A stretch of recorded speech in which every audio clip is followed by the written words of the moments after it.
What is good, you guys? I have another quick demo here. This one is on using the filter section as effectively as possible to make sure you are only DMing the people that you want to be sending DMs to. I'm going to start with the bio contents and exclude bio contents filters because I think those two are definitely the most powerful and they're going to be the ones that you're going to be using every time.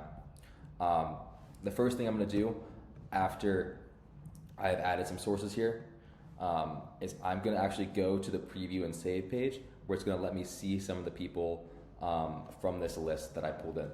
And what I'm going to do is I'm going to identify a few of these people that I would want to DM that are in this source already, and I'm going to use the information in their bios to create my filters. So let's say this is someone that I want to DM, so go ahead and copy that, and I'm going to add it to my Notion doc. I already did that one there, and then let's go ahead and grab another one here. Let's say this is another example. I'm not sure what it is. I'm not really paying attention, but head to Notion, paste that in, and we'll grab one more. Let's just say this person is was another good lead for us.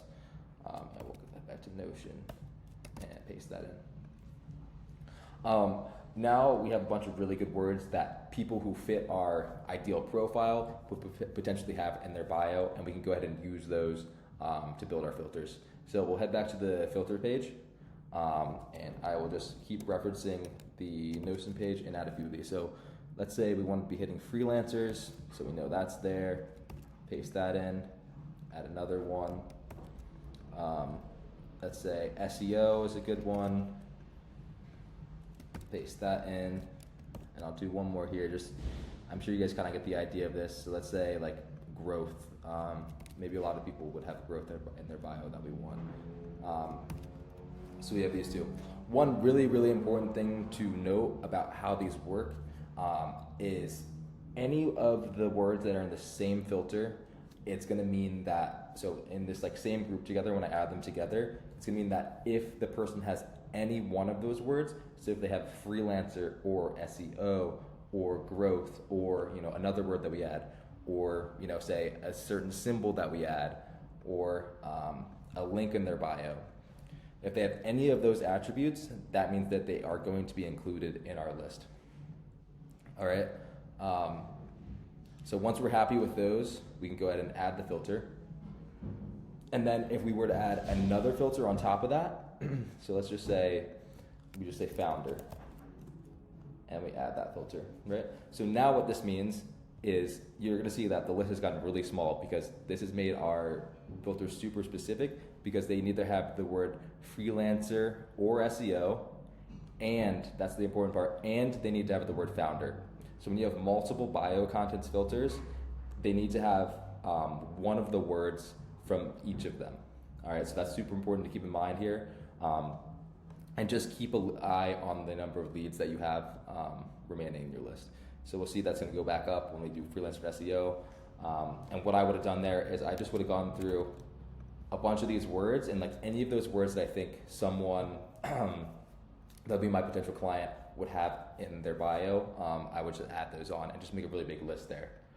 Another really good way to find potential words is to actually use ChatGPT.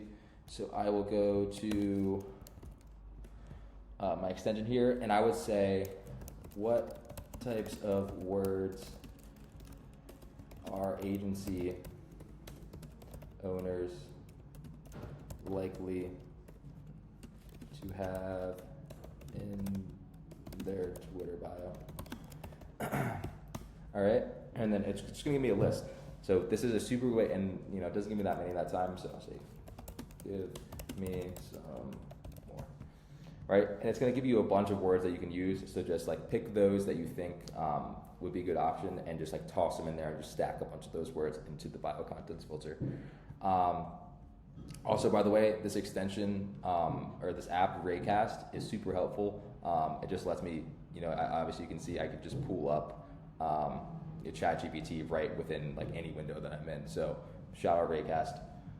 Anyway, moving on.